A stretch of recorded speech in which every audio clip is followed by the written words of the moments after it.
오늘 하나님 말씀은 출애굽기 4장 13절에서 20절까지 말씀을 공독해 드립니다. 출애굽기 4장 13절에서 20절까지 말씀이 되겠습니다. 13절 모세가 이르되 오 주여 보낼 만한 자를 보내소서. 여호와께서 모세를 향하여 노하여 이르시되 레위 사람 내 형 아론이 있지 아니하냐. 그가 말 잘하는 것을 내가 아노라. 그가 너를 만나러 나오나니 그가 너를 볼 때 그의 마음에 기쁨이 있을 것이라.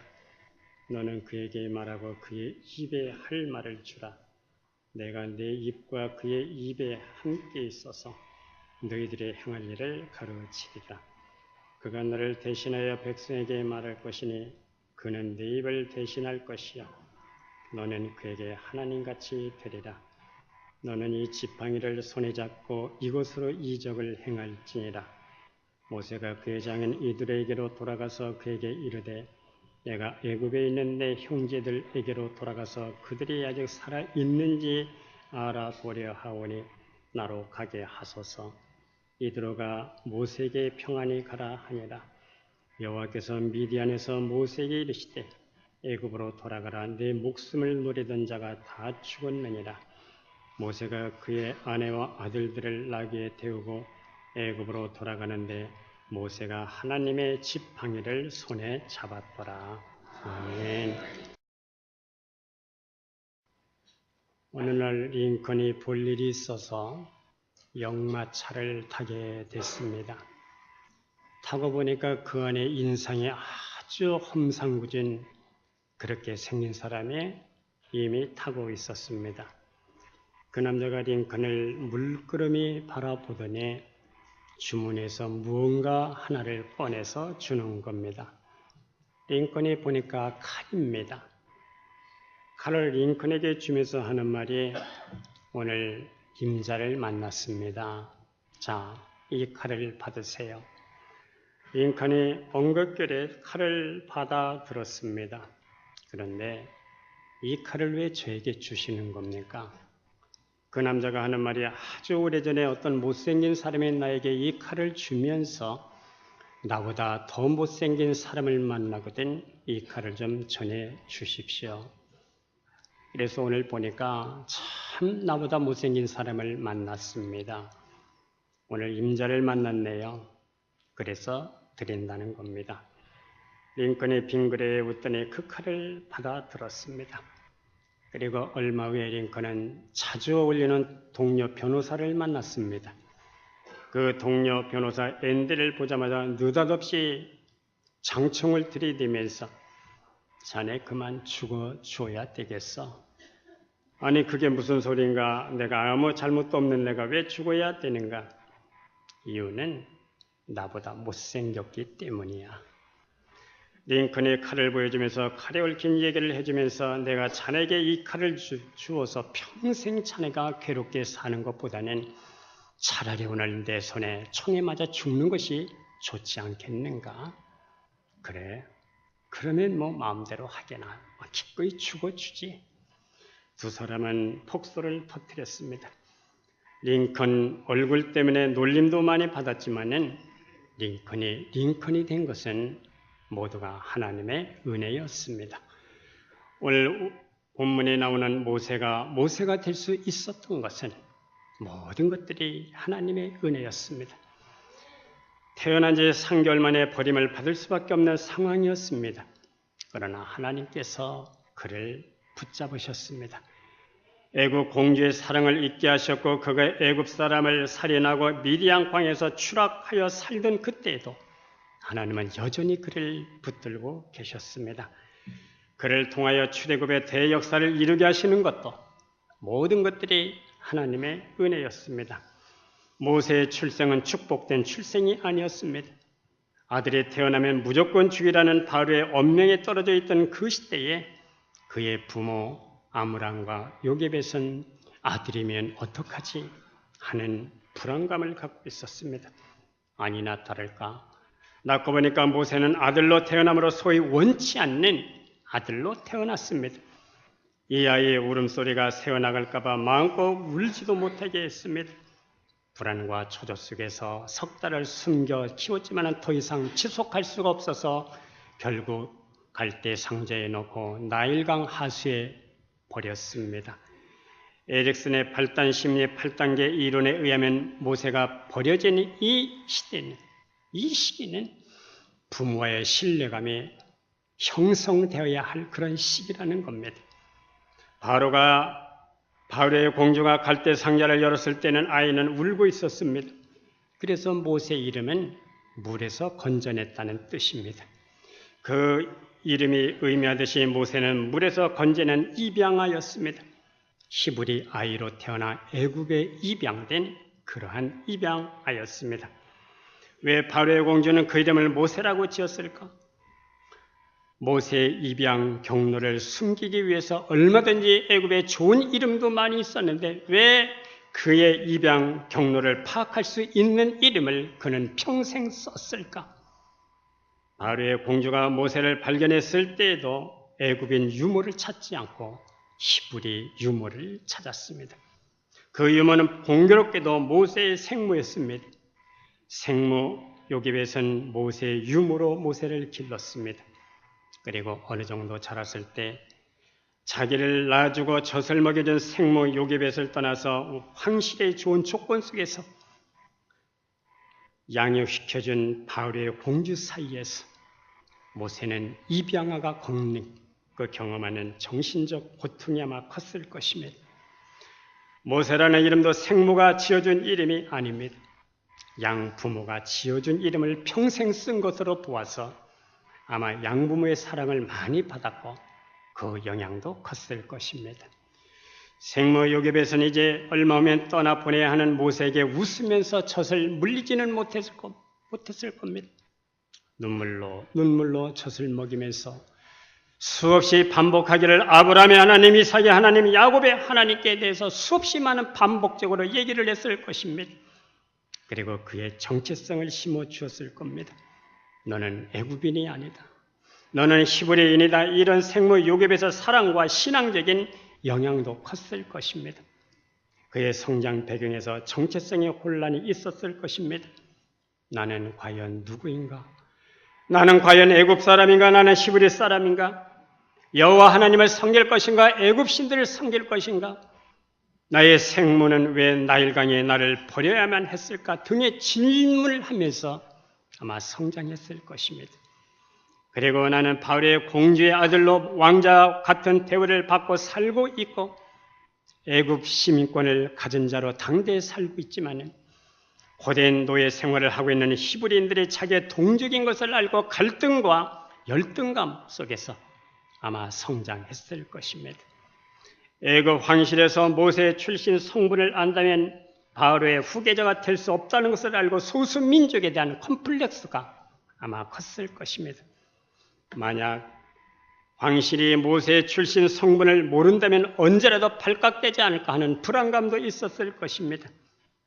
우리가 믿음장이라고 하는 히브리서 11장 24, 25절을 보면은 믿음으로 모세는 장성하여 바로의 공주의 아들이라 칭함받기를 거절하고 도리어 하나님의 백성과 함께 고난받기를 잠시 죄악의 낙을 누리는 것보다 더 좋아하였다고 말씀을 합니다. 모세에게는 두 어머니가 있었어. 두 민족이 있었고 두 종교가 있었고 두 문화의 갈등이 있었지만은 그의 정체성 아이덴티티는 히브리인으로 성경은 말씀하고 있습니다. 미국에서 태어난 2세 혹은 1.5세를 한국계 미국인이라고 합니다. 이런 의미에서 모세는 히브리계 애굽인이었습니다.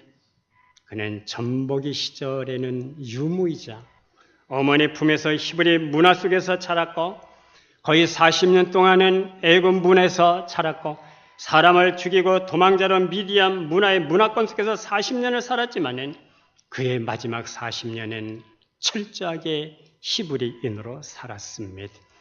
그의 성격은 에니어그램의 9가지 성격 유형으로 본다면 제1번의 유형입니다. 에니어그램의 제1번 유형은 책임감이 강하고 완벽주의 성향이고 그리고 개혁가의 성향입니다.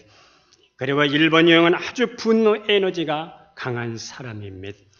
출애굽기 32장 32절에서 그의 성격이 잘 나타나고 있습니다. 금송아지 사건으로 하나님께서 이스라엘을 징벌하려고 할 때에 그는 이렇게 하나님 앞에 기도를 합니다. 이제 그들의 죄를 사하여 주시옵소서. 그렇지 아니하면 원하건대 주께서 기록하신 책에서 내 이름을 지워버려 주옵소서. 우리 백성들의 죄를 사하지 않겠다면 하나님의 생명책에서 내 이름을 지워버려 주시옵소서. 사도 바울도 제1유형에 속하는 사람이었습니다. 로마서 9장 1절에서 3절 보면 나의 형제고 고륙의 친척을 위하여 내 자신이 저주를 받아 그리스도에게서 끊어질지라도 원하는 바로라.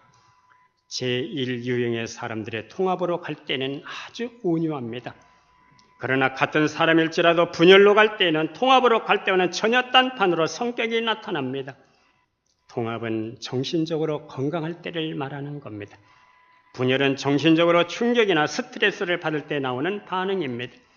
같은 사람이랄지라도 통합으로 갈 때와 분열로 갈 때가 다르게 나타납니다. 모세도 통합으로 갈 때는 지면의 모든 사람보다 온유하다고 말씀하셨습니다. 그러나 분열로 갈 때는 분노 에너지가 강력하게 나타났습니다. 금송아지 사건을 목격한 모세는 눈에서 불이 나왔습니다. 대노하여 10계명의 돌판을 집어던졌습니다. 그 돌판은 40일 동안 하나님과 교제하면서 받았던 10계명입니다. 자기 성질을 못 이겨서 집어던지고 깨뜨렸습니다. 그리고도 분이 안 풀려 금송아지를 불살라 부숴서 가루를 만들어서 물에 뿌려 이스라엘 백성들에게 마시게 했습니다. 분열로 갈 때는 이렇게 불같은 성격이 나오게 됩니다. 이제 오늘 본문으로 돌아보면 하나님의 임재를 경험하는 모세를 우리가 보게 됩니다. 어느 날 그날도 모세는 장인 이둘의 양을 치고 있었습니다. 호렙산에서 무료하게 양을 치면서 한나절을 보내고 있었을 때 그날 모든 삶의 방향을 바꾸게 되는 하나님의 음성을 듣게 됩니다. 그날 모세의 관심을 끈 것은 바로 떨기나무였습니다. 신명기 33장 16절에는 가시떨기나무라고 말씀합니다. 이 가시떨기나무를 처음 본 것은 아닙니다. 양을 치면서 늘 보아온 나무입니다. 그러나 그날 모세가 본 것은 확실히 모습이 달랐어요. 가시나무 떨기에 불이 붙어 있었는데 나무가 타질 않습니다. 모세는 이 놀라운 광경을 보려고 떨기나무 쪽으로 다가갑니다. 그러자 그 불꽃 가운데서 하나님의 음성이 들립니다. 모세야, 모세야. 하나님의 음성이 들립니다. 불이 붙었는데 연기가 없습니다. 그런데 타지도 않습니다. 이것은 바로 하나님의 임재였습니다. 신명기 33장 16절에 보면 모세는 죽을 때까지 이 사건을 잊지를 못했습니다. 가시떨기 가운데에서 계시던 이라고 말씀합니다. 계시던 이 단어는 샥한 하나님의 영광 혹은 임재를 가리키는 단어입니다. 모세는 하나님의 지상적 임재가 가시나무 떨기에 영광스럽게 나타나는 모습을 경험을 했습니다. 이 메시지가 무슨 뜻이겠습니까? 하나님의 임재는 보잘것없는 내 삶 결코 연기도 없고 불빛을 내는 거룩한 삶으로 변화될 수가 있다는 것을 의미합니다. 우리가 예배를 드리든지 기도를 드리든지 헌신 봉사를 하든지 하나님의 임재를 경험하는 하나님의 권속들이 될 수 있기를 주의 이름으로 축복합니다. 더 나아가 하나님의 임재를 끌어당기는 사람이 될 수 있기를 바랍니다. 하나님의 임재를 끌어당긴다는 말은 그분의 임재를 사모하고 갈망한다는 뜻입니다. 하나님의 임재를 갈망하는 사람은 바로 이 자리에서 하나님과 함께 하신다는 믿음을 가진 사람들입니다. 우리의 일상생활 속에서 말씀을 의지하고 말씀대로 살기를 원하고 하나님의 임재를 벗어나지 않기 위해서 심령과 온 마음으로 하나님을 찾을 때 하나님은 이는 내 사랑하는 자요 내 기뻐하는 자라고 말씀을 해 주십니다. 그리고 또 주님의 음성이 있었습니다. 내가 선 곳이 거룩한 곳이니 신을 벗으라고 말씀합니다. 사막에 그 땅이 무슨 가치가 있는 땅입니까? 버림받은 땅입니다. 그러나 하나님의 임재가 있는 그곳이 바로 거룩한 땅입니다. 평범한 나의 삶의 자리에 나를 붙들어 주시는 하나님의 임재가 있고 주의 영이 임할 때 그곳이 바로 거룩하고 구별된 그런 장소라는 뜻이 된다는 겁니다. 별 의미가 없는 자리에 주님의 영이 임하고 하나님의 임재가 있는 곳에 바로 그곳이 거룩한 자리가 되는 것입니다. 이제 두 번째, 하나님께서 모세에게 사명을 주십니다. 이제 모세에게 하나님의 음성이 들립니다. 애굽으로 다시 돌아가 내 백성을 구해내라는 겁니다. 그러므로 너는 이제 가라는 겁니다. 그러나 모세는 극구 사양을 합니다. 하나님은 내가 누구이기에 바로에 가서 이스라엘을 인도하여 내라 하십니까? 하나님께서 내가 너와 함께 하겠다는 사인으로 세 가지 기적을 경험하게 하셨습니다. 내가 찾고 있는 것이 무엇이냐? 지팡이입니다. 지팡이를 땅에 던져봐라. 던졌더니 뱀이 됐습니다. 다시 집어봐라. 다시 지팡이가 됐습니다. 내 손을 품에 넣어보거라. 넣었다가 꺼내니까 나병이 생겼습니다. 다시 넣었다가 꺼내보니 나병이 사라졌습니다. 나일강물을 떠다가 땅에 부어보거라. 땅에 부었더니 피가 됐습니다. 그러나 모세는 극구 사양을 합니다. 나는 말을 못합니다. 나는 입이 뻣뻣한 자예요. 나는 혀가 둔한 자입니다. 나는 언어 장애가 있는 자입니다. 주여 보낼 만한 자를 보내시옵소서. 사실 모세가 극구 사양하는 이유는 출애굽기 4장 19절에 나와 있습니다. 내 목숨을 노리던 자가 다 죽었느니라. 이 의미는 나는 애굽에서 사람을 죽이고 이곳까지 도망자로 살아온 사람입니다. 나는 40년 동안 바로에게 덕을 입었는데 나는 그들을 배신한 배신자요 반역자요. 나는 지명 수배자입니다. 그런데 내가 어떻게 다시 바로의 궁을 찾아갈 수가 있겠습니까? 이런 말을 차마 하지 못하고 다른 명분을 세워서 지금 극구 사양을 하고 있는 겁니다. 그런데 하나님께서 이런 모세의 마음을 아시고 출애굽기 4장 10절에 내 생명을 찾던 자들이 다 죽었느니라. 안심하고 가거라. 오늘도 하나님은 우리의 연약함을 잘 아십니다. 내 마음속에 자리 잡고 있는 두려움을 아십니다. 내가 두려워하고 있는 것을 내가 다 제거하였다. 이렇게 말씀해 주시는 하나님은 자비로운 하나님이십니다. 이제 세 번째, 하나님의 지팡이를 잡은 모세가 나옵니다. 출애굽기 4장 20절 말씀에 모세가 하나님의 지팡이를 손에 잡았더라라고 말씀합니다. 이제 이 지팡이는 더 이상 양을 모는 지팡이가 아닙니다. 이 지팡이가 금빛 찬란한 지팡이로 변했다는 뜻이 아닙니다. 모양도 색상도 그대로입니다. 그런데 달라진 게 있습니다. 이제는 모세의 삶을 위해서 존재하는 지팡이가 아니라 이제부터는 하나님의 사역을 위한 지팡이가 됐다는 겁니다. 이스라엘 백성들을 구원하기 위한 지팡이가 됐다는 겁니다. 우리 삶의 각도, 목표가 하나님을 위한 것일 때 차원을 뛰어넘어 하나님의 도구로 사용될 수가 있다는 뜻입니다. 양을 몰던 지팡이가 하나님의 사역을 위한 지팡이로 가치도 의미도 변했습니다. 하나님의 지팡이가 된 것처럼 모세도 하나님의 사람이 되었습니다. 성도 여러분, 그리스도를 믿습니까? 부디 하나님의 사람으로 마지막까지 살아낼 수 있기를 주의 이름으로 축복합니다. 모세가 변한 것은 없습니다. 그 모습 그대로입니다. 그러나 변한 것이 있습니다. 이제부터는 자신을 위해서도 세상을 위해서도 살지 않습니다. 오직 하나님 나라를 위해서, 오직 하나님을 위해서, 하나님의 사역을 위해서 살아가는 그것이 달라졌습니다. 이제 모세는 하나님의 말씀을 듣고 신뢰하면서 살아갑니다. 이것이 바로 모세의 믿음입니다. 하나님의 말씀이 우리의 운명이 되고 삶의 능력이 되는 것이고 원동력이 되는 것이고 그 말씀을 믿음으로 수용하면은 그 말씀이 그를 통하여 이루어지는 사람으로 우리가 가게 되는 것입니다. 우리가 사도행전 18장 5절에 보면 바울이 하나님의 말씀에 붙잡혀라고 되어 있습니다. 성도 여러분, 무엇에 붙잡혀서 살고 있습니까? 우리가 고린도후서 5장 14절에 보면 그리스도의 사랑이 우리를 강권하시는도다라고 말씀합니다. 이 붙잡혀라고 하는 이 말씀은 강권하다라는 말씀과 같은 뜻입니다. 단어가 같아요. 하나님께서 모세를 이스라엘의 구원을 위해서 강권하셨습니다. 바로에게 가도록 강권하셨습니다. 믿음의 사람 첫 번째 특징은 하나님의 말씀에 강권함을 받은 사람들입니다. 믿음은 하나님께로부터 오는 것입니다. 하나님 말씀으로부터 믿음은 시작이 되는 것입니다. 믿음은 하나님의 부르심에 응답하며 살아가는 것입니다. 믿음에는 새로운 비전이 오고 새로운 약속이 오게 되는 것입니다.